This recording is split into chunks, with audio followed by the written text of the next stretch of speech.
Hello, everyone. Welcome back to Two Witches Talking. Hey, Megan. Hey, everybody. Hey, Morgan.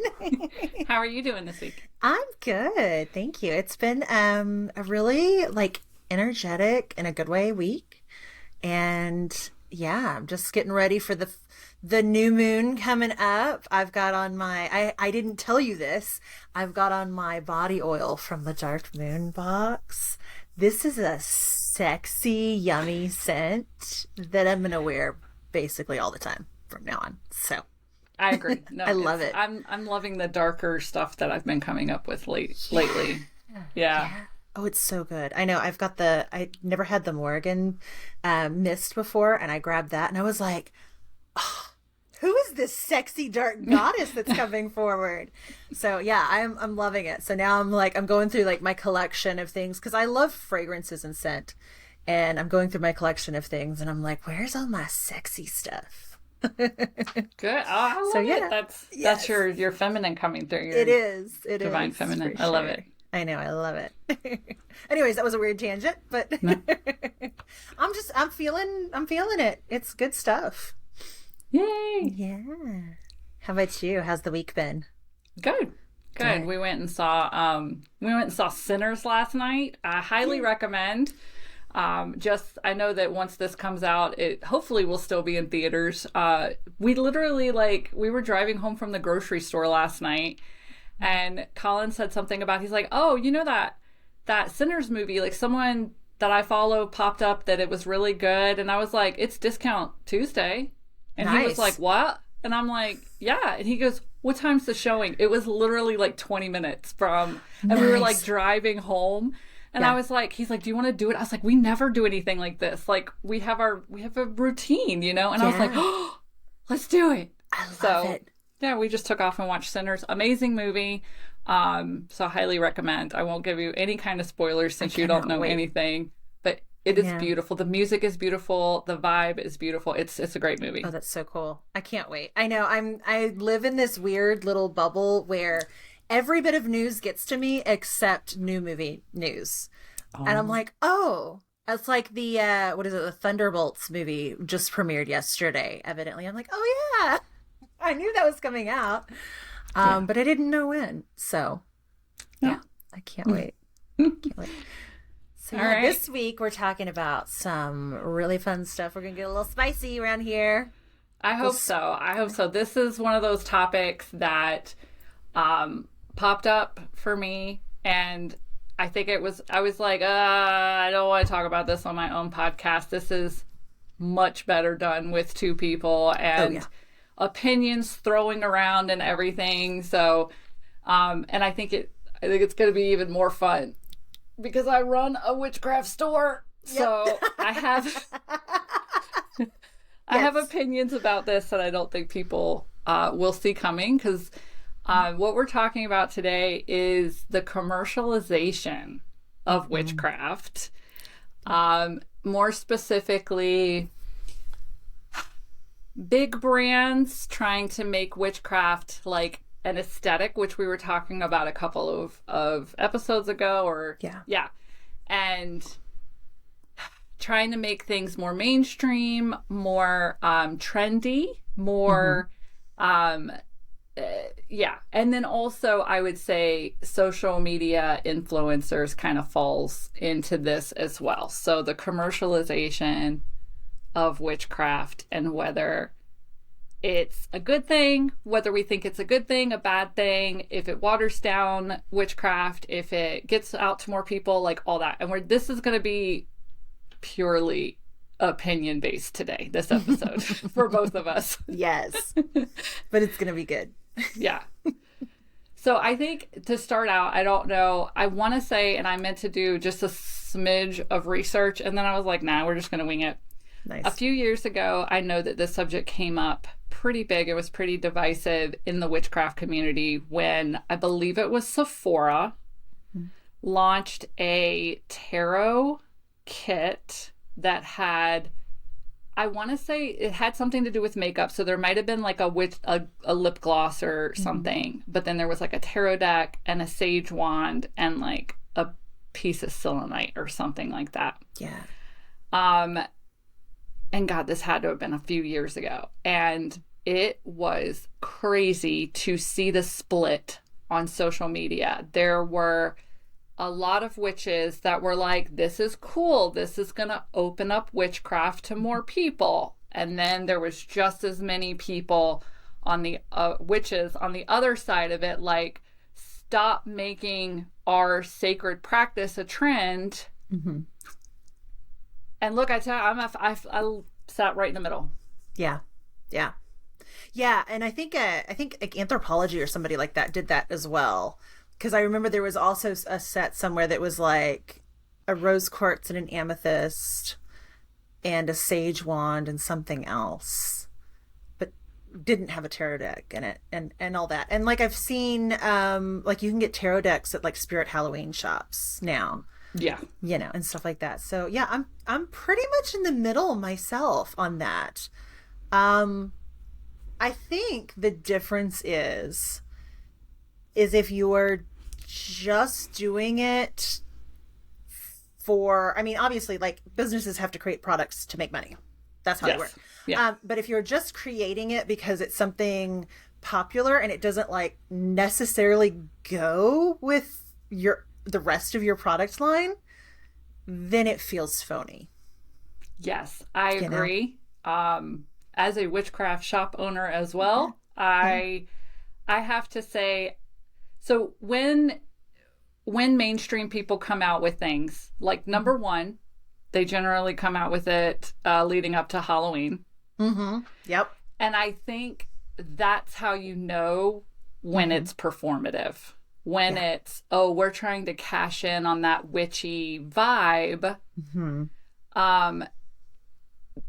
I do, as a small business owner, have issues with it because, you know, we don't have the marketing budget or whatever. So people, like, if we have a kit that's extremely similar to something that's launched by a big company that is watered down, you know, their stuff is going to outrank our stuff on Google, and people are going to be buying theirs instead of buying like an authentic set.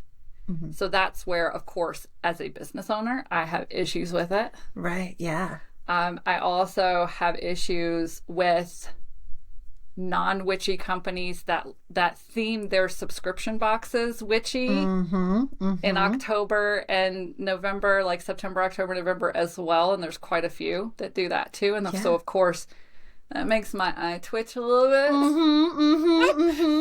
Oh, yeah. But then I understand 100%, like, the movie The Craft inspired me and awakened something within me. So if these mass-produced soulless kits awaken something in somebody that puts them on their spiritual path, then I'm like, okay, thanks, Sephora. Thank you. Right. You know? Yeah. Yeah. But at the same time, like, I don't know. It's like you have to be careful what you invest your money in, because you can always get the cheap imitation version of whatever it is. You know, I guarantee you a $15 kit from a major retailer with a couple of crystals, a tarot deck.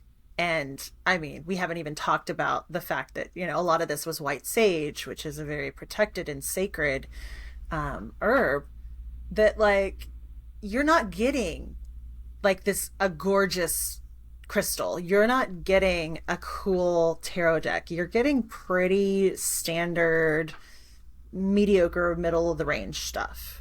Whereas, you know, you come to a shop like Ain't Goddess Creations, or you find somebody in Etsy or whatever it is, and they've gone through and they've, like, hand selected the crystals. Like, I have some rose quartz from your shop that are higher quality rose quartz than I've ever seen anywhere, like in person, online, whatever. And it's like, that's not gonna be a mass produced, everything shoved into a plastic box quality gemstone. You know what I mean? Like, it's a whole different experience. So yeah, it's like, yeah, you can go to Amazon or an Amazon equivalent, right, and get it cheap and get it shipped to your door overnight. But you get what you pay for. It is. You know? And even look, I'm gonna play. I feel like as the witchy shop owner as well, I can play devil's advocate. I have to play devil's advocate, honestly, in order to continue to move forward with my business, to be able to transform and continue to move forward. There, especially on Amazon, like you brought up Amazon, there are so many things that are literally marked witchcraft kit or witchcraft starter set or whatever. And I can 100% tell you without fail, like for those of you listening, those are mass produced in China. Okay. Those are mass produced in China for less than $5 each. They are being sold for $50 to $60. I know this because the manufacturers of these kits in China have reached out to me to say, hey, do you want to buy our kit? And I'm like, fuck off. Okay. Nice. So we created our own with our own products and our own, ethically sourced things. But like, then I also am like, I get that, like, I can't produce for $5 what that kit is. So even if and you can buy stuff from the Dollar Tree, and you can, and I want people, like, you can buy stuff from the Dollar Tree, you can buy stuff from a thrift store, as long as you cleanse it, like cleanse it and add your intentions. It can almost not matter where it comes from, because as long as you cleanse it, and then you're assigning it a certain duty and you're charging it with your energy, it's not going to matter where you got it from, you know? Yeah. So I can 100% play devil's advocate, and I 100% see both sides of it too, which sucks, because like you would think I would be of course I want people, if you're going to buy your witchcraft supplies, buy them from a witch. Yeah. But I've been a broke witch before too, so the Dollar Tree candles work beautifully just as much. Oh yeah, for sure. But I think there's a big difference between crystals or a kit and getting, a 7-day candle at Dollar Tree. Right? Yes. I think that's a huge difference. And I mean, I have a little Mexican market down the street, and I tell you what, the herbs are the best there for cooking and otherwise. Yes, absolutely. And honestly, if I was on a very strict budget, I would be getting my candles there as well, and grabbing herbs. And honestly, like, everybody's got paper at home usually, but even if you don't, you can grab, like an envelope from the mail. But it's like you can get twine at the grocery stores. You can get herbs, candles, matches, like these really basic things that it's like, I would rather see people do that and invest in their local economy if they're not able to purchase kits and things from a witch directly. That's just my thought on that. So, and there's a lot of ways that I think that, witches in popular culture can be celebrated and can inspire you, right? Like, I remember going into Hot Topic, and you could get the craft shirts in the 90s, and it's like there's shirts, there's jewelry, there's tote bags, there's the soundtrack, all these things that aren't witchcraft supplies, but they are like inspiring that witchy lifestyle. So I think there's a lot of ways to do it out there. You just got to be careful what you buy, what you get. Yeah. So, yeah. And I've bought, I'm not going to lie, like Spencer's has a witchcraft section now. I think it's Spencer's. Wait a minute. I get Spencer's and Hot Topic confused. No, it's Spencer's has a witchcraft section. Yeah. Yeah. So it's usually just a few tarot decks, some books, some incense. And let me tell you, I bought some tarot themed incense from Spencer's. That is by far some of my most favorite incense ever. Yeah. And I think it says on the back, like, it was made for Spencer's gifts. And I'm like, look, I'm going to go to Spencer's and buy my magical incense all day long, because it smells amazing.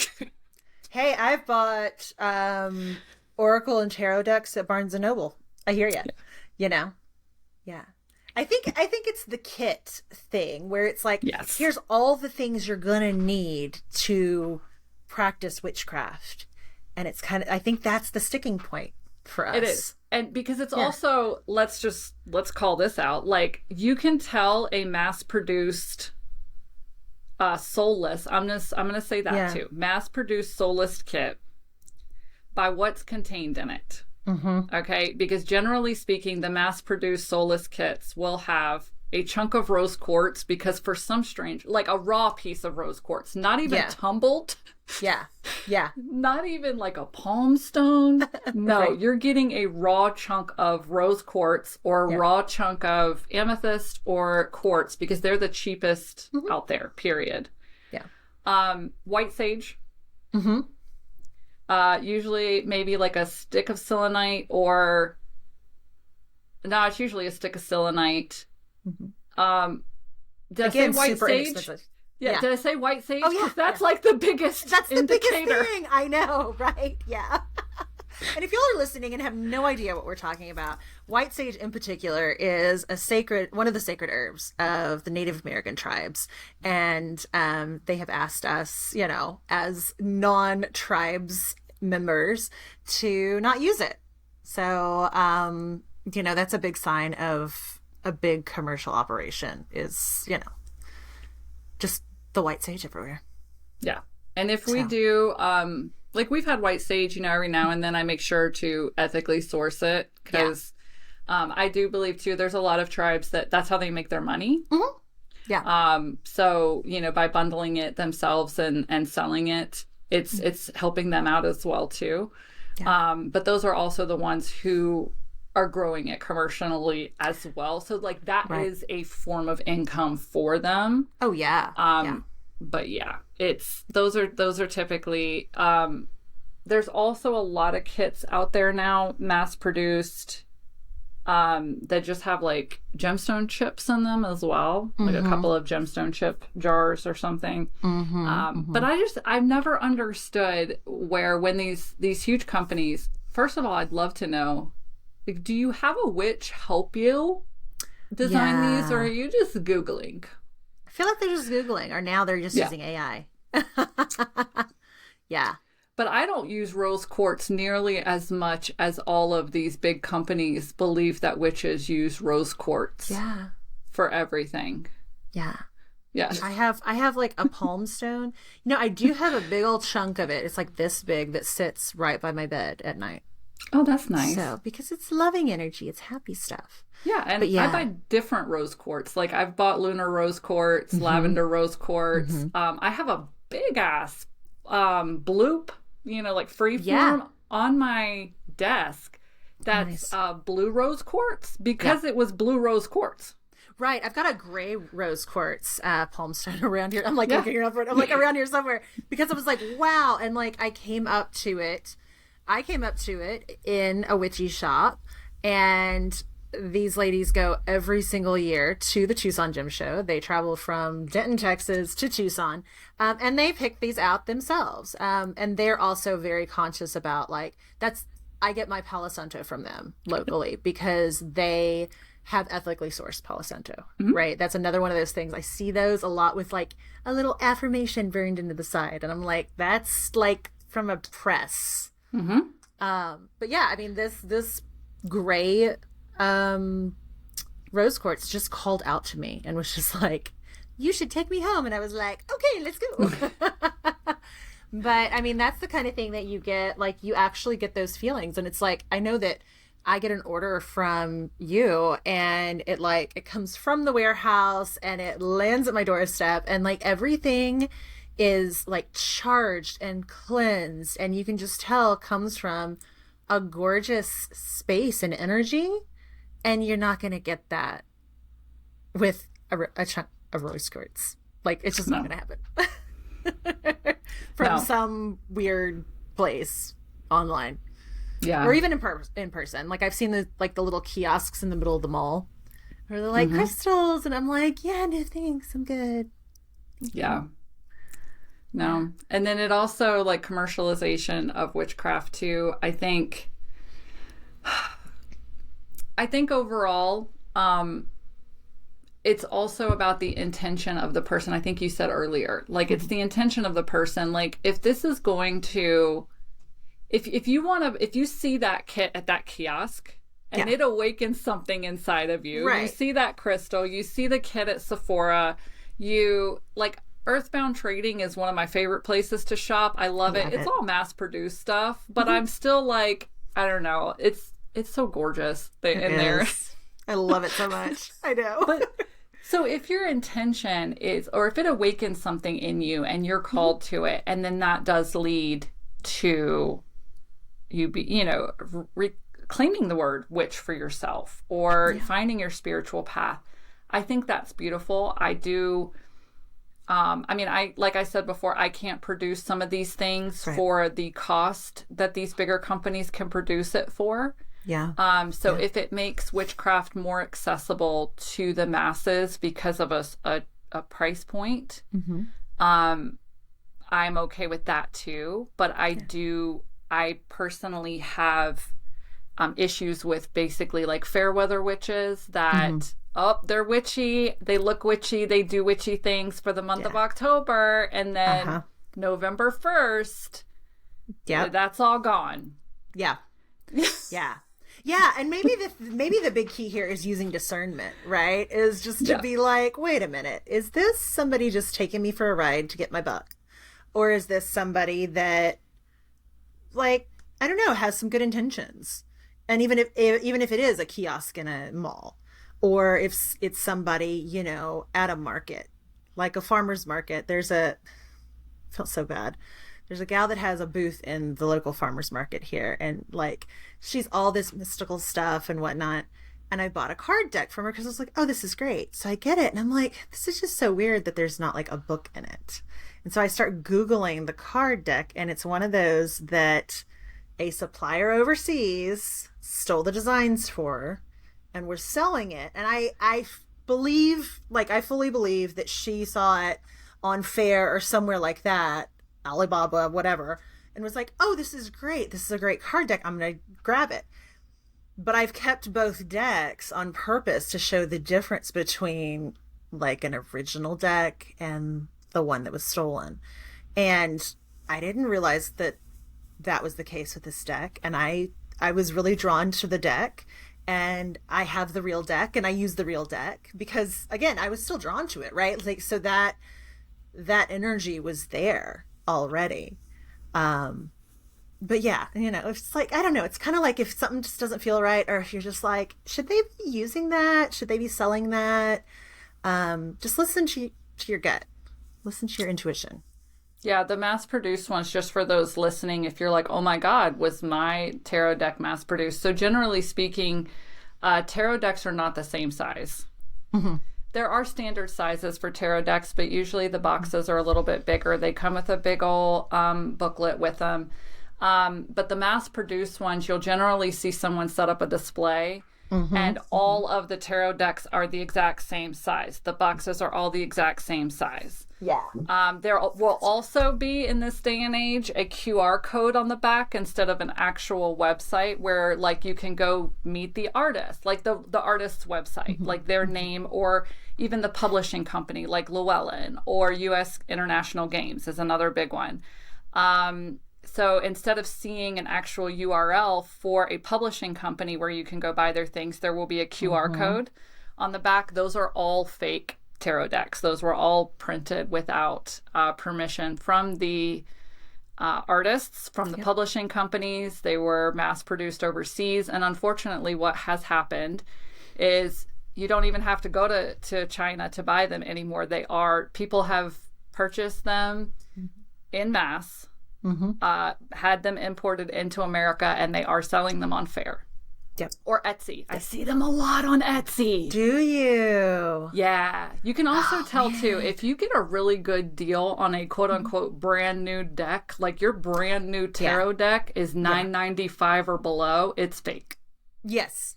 Yes. Absolutely. I will find... Oh, here's my real one, actually. It's the Moon Witch deck. I'll take a picture of both of them. I'll find the other one. But you see, like... She actually... there's gold foil, too. That's the thing. That's sexy. Right? This is the real deck. And she was like, it's in, a box with a top. Thick box. It's got gold foil in it.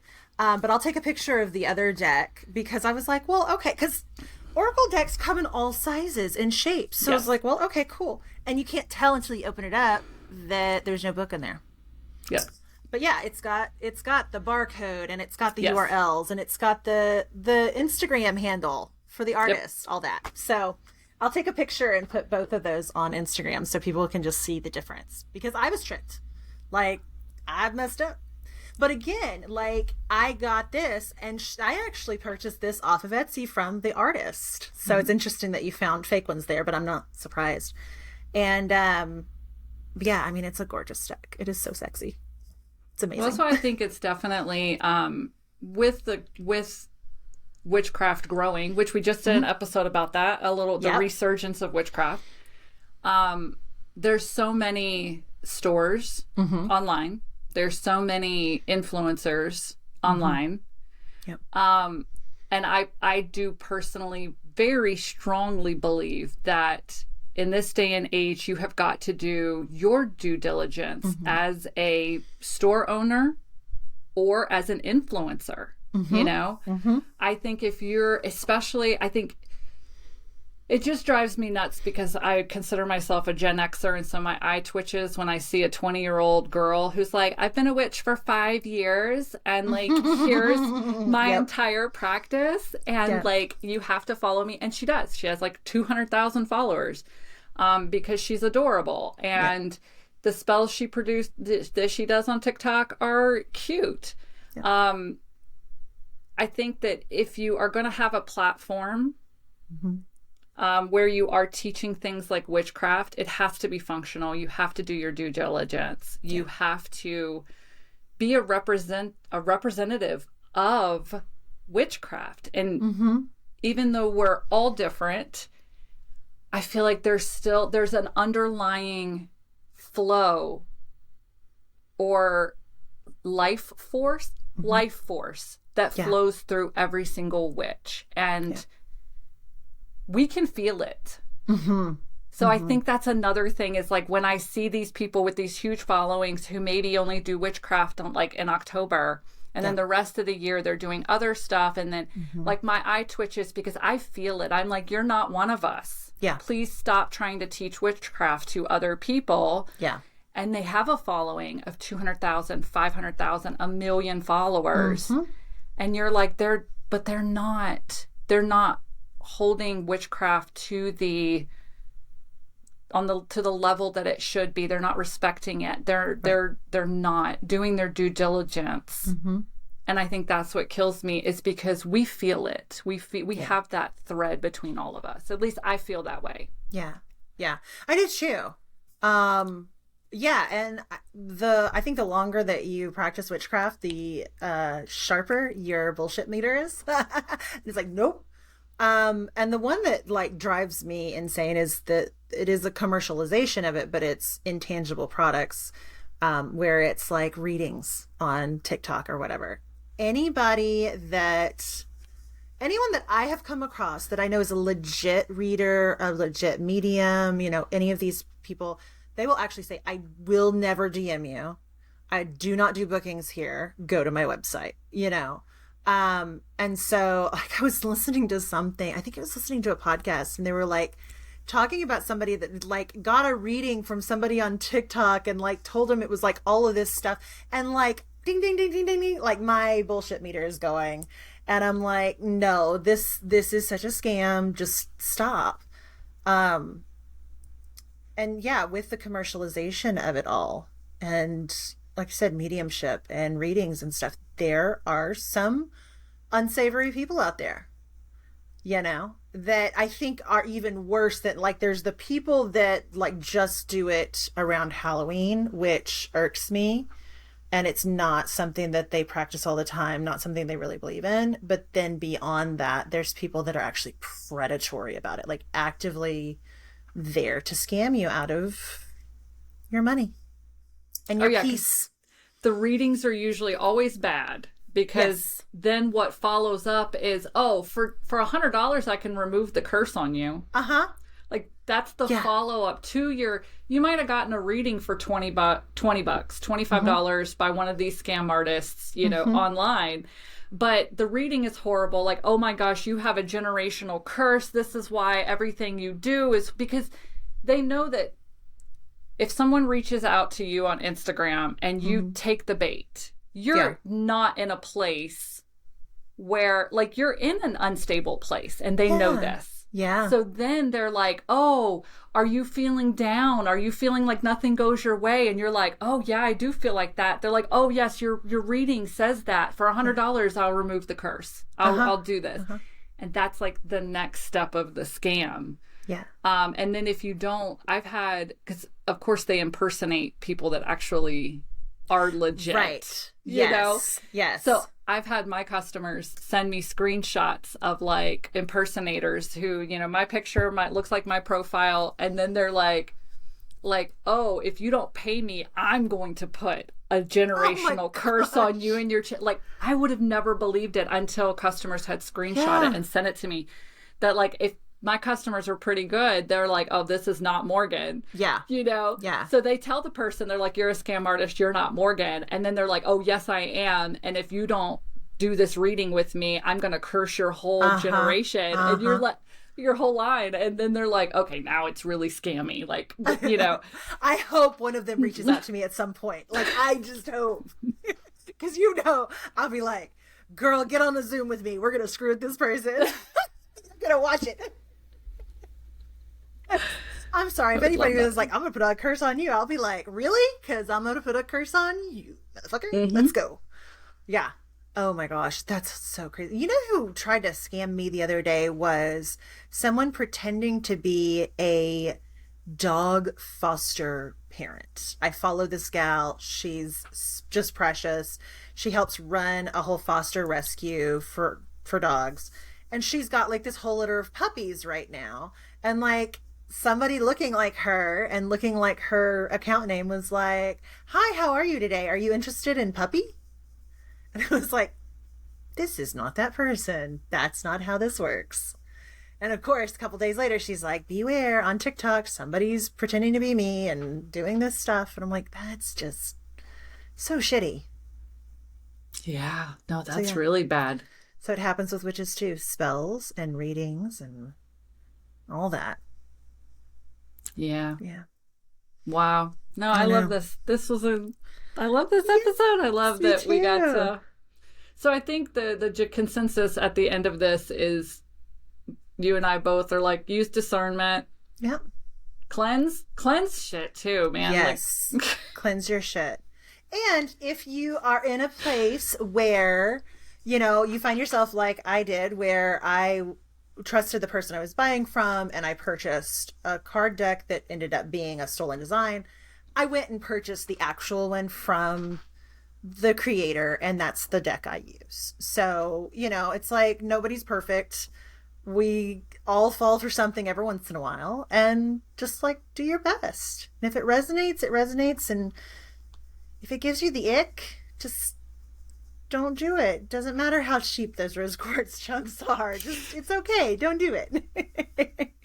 I agree. Yeah. Yeah. I love it. This has been great. I love this topic. This is awesome.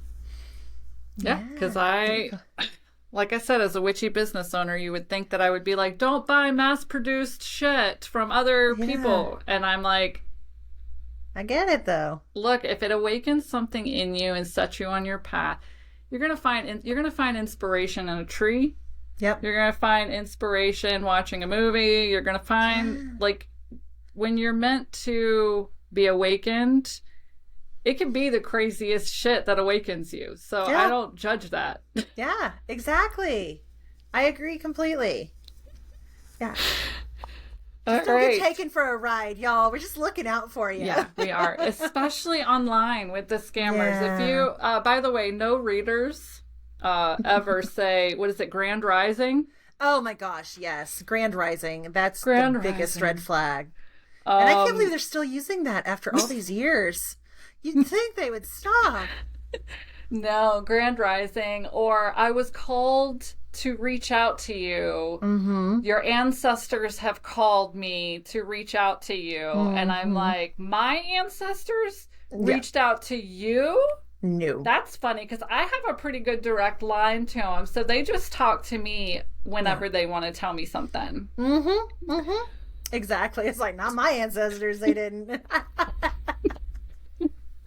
So, yeah. Oh my God. I love it.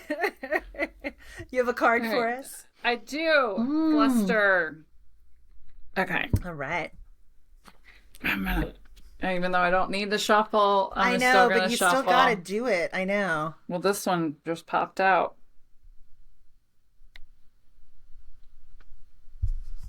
Oh, okay. Well, that's a fun one. If you were getting married tomorrow, Okay. what one person would you ask to give a speech? You probably.